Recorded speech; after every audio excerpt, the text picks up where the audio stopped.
It's the scratches we are now. Maybe that could be Say when I look into your eyes, now you're not a person. Hey, wait, hold up. No matter how cute the romantic chemistry between these two people are, no matter how cute they look together, no matter how sick the visual harmony between the both of them is, you people cannot use all this love and romance between the both of them to confuse my head and wash my brain and make me to accept that this kiss that's happening between these two people is allowed. What do you mean? Like, like this particular scene of them kissing is wrong for like so many reasons. And I don't even want to start to get into all of the reasons as to why I feel like, or why I believe strongly, beyond reasonable doubts, that this kiss is not supposed to happen. Leave aside the fact that it's John Ekanem and he's like piping hot. And Onyi Alex, and she's like super hot as well. Under normal circumstances, if all things being equal, this kiss is a no-no for me. The whole activity that happened after the kiss is a no-no for me. Because tell me why you're kissing a mad woman. Forget the fact that she's bougie and she looks really cute and all of that. You have no business kissing a woman that is mad. Reasons being that, number one, if you are falling in love with her as you claim, you should respect her enough to not want to take advantage of her when she's not in her right senses. Because obviously here, she's not in her right senses, Mr. Man. So what do you think you're doing? I just feel like this particular man had zero control over his body. Because, okay, maybe you love her, but the fact that you have no control over your body is really, really questionable. Because how are you feeling this type of way about a woman that is not in her right senses? I agree that you guys are getting to know each other and you guys are cute together and whatnot. But you cannot distract me from the fact that you're taking advantage of a woman that is not in her right senses. How do you know that if she was sane, she would want to do this with you? That is called taking advantage, because she doesn't know what she's doing. And then we're not going to justify it because you both of you look cute together. You people can look cute together and whatnot, but you people are not going to confuse my head into thinking that this thing you're doing right is wrong. And if nobody will say it, I will say it. I will call a spade a spade. This thing that this man did in this particular movie by kissing this girl and going ahead to do the do afterwards is completely wrong, and you are not allowed to do that. Yes, I've said my 2 cents. Call police. Hi, good life family. What's good and welcome welcome back to the YouTube channel. It is I, Mimi, on your screen again with a new movie review. So welcome to a new video. On this channel, I make awesome, insightful, and amazing movie reviews. So if that sounds like your vibe, do well to join the family. Click on the subscribe button to get subscribed to this channel. Turn on your post notifications to get notified whenever I put out new awesome and amazing content like this. That being said, I'm guessing that prior to clicking onto this video, you already saw the title, you saw the thumbnail. That means you know the vibe. So without further ado and wasting your time, let's get right into the main review of today. Today, I am going to be reviewing the movie Meeting Rocket, currently showing on Onyi Alex TV here on YouTube. This particular movie stars the beautiful and ever gorgeous Onyi Alex and the piping hot John Ekanem, the main characters in this particular movie. This particular movie is typically a case of a movie that forces you to like it, because despite the fact that there was like technically a lot of things wrong with the overall structure of this particular story and the presentation, the movie was so entertaining. It was entertaining enough to distract your mind from the minor flops in this particular movie. And as is customary on this particular channel, if you're an OG here, you already know the vibe. Before I proceed to talk about what I like to call the minor flops in this particular movie, I would love to talk about the commendable aspect of this movie. So let's get right into it. John Ekanem's character Rocket in this particular movie was such an interesting one. I can't even lie, like he totally nailed his role while portraying the character of Rocket in this particular movie. This is literally the first time I've ever seen John Ekanem's movie. Like, I have never seen any movie that he stars in. This is literally my first time watching a movie that he stars in, right? And to be quite honest, anytime I see movies that carry his face on like the cover, I just feel like I honestly used to feel like he wouldn't be that much of a very good actor. But you see why they say don't judge a book by its cover? Because this guy nailed his role to perfection. His role of playing this stoutish guy named Rocket that lives in the ghetto and is a menace in the society, he honestly nailed his role to the T. Like, I can't even imagine seeing him playing like another role where he's not a tout like he is in this movie, because I honestly believe that that's how he is in real life. For someone to bring such a character to life to the point that you start to wonder if this is this person's original personality and not just acting. I mean, that just brings to your mind how much of a good actor this particular person is. I feel like John Ekanem did commendably well in nailing his character as Rocket, and it is very, very commendable. I love it and I love him because of this particular movie. Secondly, I have mixed feelings about the security man in this particular movie. If you have seen the movie, by the way, if you have seen the movie, please Do well to leave your own opinion in the comment section about how you feel about the movie, and I will be very, very grateful if you leave your opinion so that we can interact and chat in the comment section, right? So just engage in this video in any way that is convenient for you if you've seen this particular movie. Leave your comments about how you feel about my reviews, because I see that a lot of people have been watching my videos of recent, which I really do appreciate. But please, let's comment, guys. Let's comment so I can even know how my audience and my viewers feel about the reviews that I make. Thank you. Back to what I was saying about the security guy. He was doing too much and it was annoying. But then it's not annoying in a bad way. I don't know how to explain it. You know, there are some people in your life that are like really annoying, but you like them. This particular guy's acting is the type of acting that persuades you to either love him or hate to love him. Either ways, the love is there. Like his acting, he was doing a lot in this particular movie. I can't even lie. But it was a kind of a lot that is like entertaining. At some point, initially when I started watching him, at some point I was like, this guy, you're doing too much, please rest. But the more you watch him, the more you fall in love with him. Like he was doing a lot. He was making himself so obvious in the movie. Like he did not want second role, second place. He was being very obvious in this movie, and he was doing a lot in a way that it was somehow annoying, but annoying in a funny way. In a way that you just like, it's adorably annoying. Next, I want to comment Mama. That was played by, I think, Chioma Nwosu. I think that's her name. Chioma Nwosu, the woman in Size 12. That was the first time I ever saw this woman on my screen, and she did so well in Size 12. I loved her after Size 12. And then I've seen her on a couple of other movies, and then this particular one, I want to say that she played her role very... Oh my God. Talk about embodying the character. Talk about embodying the role that you are playing, right? I just feel like Mama, and I think her name in this movie is Ogechi, she did so well. Especially at the beginning part of this movie, I'm trying as much as I possibly can not to spoil the movie for people, because me, I don't like movie spoilers, and I don't know about you. So I'm trying as much as I possibly can not to spoil the movie for people who haven't seen it, so that you can see it and still get the whole thrill of watching the movie. Back to what I was saying about Mama.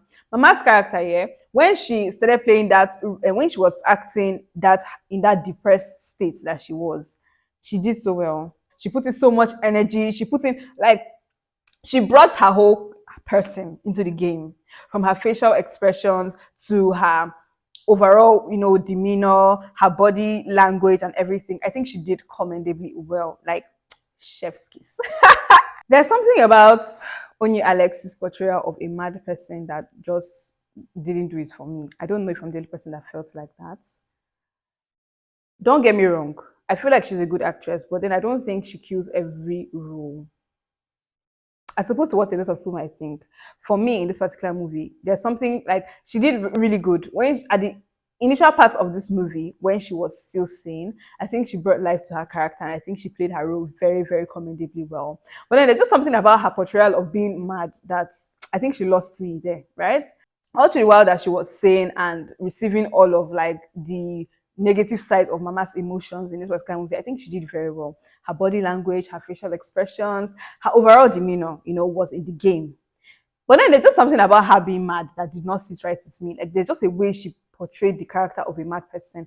I don't know how a mad person is supposed to behave, because I have not encountered one-on-one, like had a conversation with a mad person, or had time to observe them and see the way they interact with their surroundings and people around them. But then I just feel like her portrayal of this person, of this mad Ivy, it could have been better, right? I don't know if I'm the only one that has that opinion.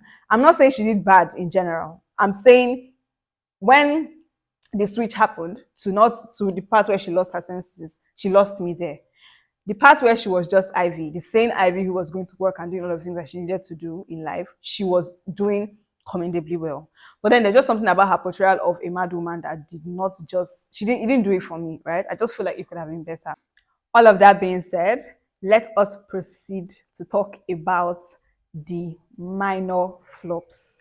Yes, the movie was good, quite all right, too. Entertaining, interesting, but you will not distract me from talking about the minor flops in this movie, because if there are flops, if there's any movie that has flops, this particular movie has its own flops, and I'm about to dive right into it. So just sit tight and stay tuned. First of all, bold of you guys to sit down and assume that your viewers, will not notice that you could change John Ekanem, that's Rocky, that you could change Rocky's lines when he talked after that scene where him and Ivy made out.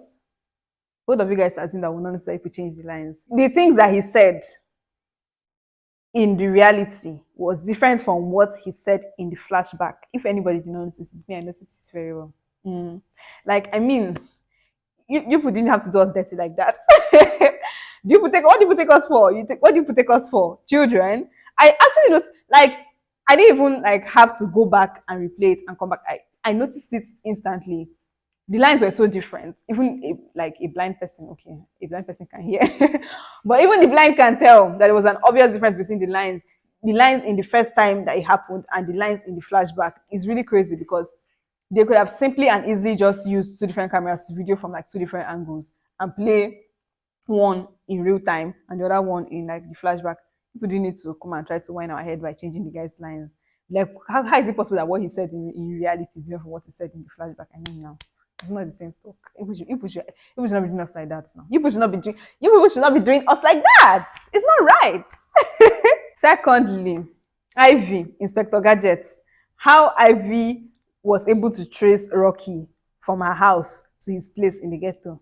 There's no explanation you want to give to me. It's not possible under normal circumstances, and even if it were possible, not within such a short time frame, because they gave us the impression that it didn't take a long time before it happened, so it took a short time. You know, I say it's impossible. In as much as I know that it's possible for people to ask around and find somebody, but let us break it down and analyze it step by step together. When Rocky was narrating all of the things that happened all of the things that transpired between him and her mother-in-law, he only mentioned that Mama came to the Zanga to meet him. That's the ghetto. If you don't know what that is, that's like the ghetto, the hood. Do you know the number of ghettos that can be found in Lagos as a whole? Like, how do you even start such a search? I just feel like even if they were supposed to have met afterward and like reunited all of this, it could have easily been that Rocky was one that went looking for her because it's easier for him to trace her within such a short period of time than her tracing him. Do you know how do you even start searching for somebody like Rocky? Like, you just wake up in the morning, start going from street to street. Please, I'm looking for a guy. He's it out. His name is Rocky. Rocket. Okay, if you guys say so, let's agree. It's your movie, so you guys are basically entitled to do whatever you want to do. Can they explain to me how Mama was able to know Rocky? Because obviously she's just a mother to like a boy, an ordinary man. She's not like, her son was not living in the hood or like a ghetto guy or anything. Otherwise, they would have mentioned it in this movie, right? So how was Mama, that's Ogechi in this particular movie, able to know Rocky on such a personal level? Because their interaction when she came to meet him in the hood did not come off as somebody that's meeting somebody for the very first time. He knows her and they are well acquainted with each other. Mama, at your age, why are you well acquainted with a tout? How do you meet Rocky? No explanation. You guys didn't feel the need to explain to us. We should just take it like that. She just knows him. Mama just happened to conveniently just know a tout. And not just any tout, the most notorious tout in that particular neighborhood, in that particular environment. Really. Just like that. Know him personally, one-on-one. I mean, I just wish they had given us like a little, but even if there is no actual backstory, they would have given me, that would have explained to me how Mama would know a tout as notorious and as powerful in the hood like this particular guy. But they would have given us a backstory to just try and justify it, just so that it makes more sense. Because this particular one, I don't agree. I don't agree. I'm sorry. Let me know how you feel about how Mama just happened to know a tout on such a personal level in the comment section. Also, what did Mama know that she was running in the company? Because Mama was trying to run the company to a point where she would eventually collect the company back from Ivy, because she had the impression that it was her son's company and Ivy was just a gold digger. No problem. But Mama, do you know the level of expertise it will require for someone that hasn't been in a company to come and pull that kind of stunt and achieve that kind of, goal under such a short period of time? I don't think it's possible for if something like that can happen, to like hijack a company from somebody. It has to be the work of an insider that already knows the ropes around here and knows how things work, how things run. Mama just came from nowhere. You're coming into the company as a new person. What exactly do you know that you're busy doing there? Under such a short period of time? Because Mama going to go and call Rocky from the ghetto to come and watch after this particular lady before people start to ask questions. It gave the impression that anything she wanted to do, she wanted to do it really fast and, end the case before anybody starts asking questions, right? So for Mama to have that kind of confidence to come to a company that you don't know A, B, or C to Z about how this company is run without an ally, you don't have any inside information, you don't have any insider that is working with you, because even the so-called, even Ivy's PA that was supposed to be working alongside her wasn't even on her side. He didn't obviously didn't like her because he was very much committed to his previous madam, that's Ivy. So what exactly the mama, like what were her plans? I just know that okay, we're supposed to just ignore all of this is because like it's a movie, it's a simple film, and they're just here to entertain us. But I mean, like if that's your aim, you should leave certain things out of the movie and don't just make your movie complicated, because all of these kind of things raise some questions. So Mama, you're just going to come from nowhere, come into a system, an already functioning and existing system of a company that is already being run by an existing management, and your aim is to come and hijack the company from the current CEO Ivy, and take it back for yourself or for your family because you believe that was your son's company. How did you intend to do it? So you just came. What do you even know? Sometimes I just feel like certain things are unnecessary to include in a movie. Like, just leave some things as they are. In as much as this movie was entertaining, was interesting, you cannot distract me from taking note of these few necessary or unnecessary things, because, I mean, make it make sense. Also, talking about changing of lines, did any other person also notice that also the same way they changed Rocky's lines when they were doing a flashback, that was the same way they changed Mama's lines. Even her overall posture. If I remember correctly, watching that movie, when she and Rocky were having that little bit of confrontation in the dining the first time, she moved her plate to the side and then she said a lot of things. After which she put her plate back and started eating. When they now did a flashback and brought it back to our screens, what she did before was not what she did this time around. So I'm now wondering, is it that it's Ivy that her memory is not working and she's not remembering things properly? Or you people think that we are 2 years old, that people can just sneak all these things in and expect that we will not notice it? So people say so. It's your movie, you can do whatever you like. Anyway, we have finally come to the end of this particular movie review. If you have seen this movie, please leave your own comments in the comment section, share your own opinion and thoughts about the movie. Also share your own opinion and thoughts about my reviews in the comment section. I'll be in the comment section replying to all of the comments that I can see. And yeah, overall, I think the movie was a good watch. It was quite entertaining. I think it was supposed to be like a comedic drama. I think the movie was quite comedic. It was funny. Aside from the minor flops, which I actually call minor because they actually are quite minor, the movie overall was really interesting to watch. And I think I would recommend it to watch. If you love small romance that comes with plenty laughter, right? Go check it out and then watch it and then come back, share your opinion about it. If you've seen the movie, please share your own opinion about the movie. I would love to know how you feel about the movie. I also love to know how you feel about my reviews. Overall, I'll be rating this movie a 6/10 because it's an okay movie. It's an okay film. In as much as it is not typically the kind of movie that I would enjoy watching, but I think they did really good. They were being very intentional about making this movie a comedic one. I think it was quite funny to some extent, and the little bit of romance that they added here, in as much as the romance was questionable, I think they did good. The visual harmony between Onyi Alex and John Ekanem, really, really commendable. They look so good together, right? And I can't be the only one that feels that they look good together. And that brings us to the end of this particular video. Thank you so much for watching. If you're watching up until this point and you haven't subscribed, please, I'm begging you, Anna Mayogi Biko, subscribe to the channel, help my life. Click on the subscribe button to get subscribed to this channel and join the family. Turn on your post notifications so you get notified whenever I put out new and amazing content like this.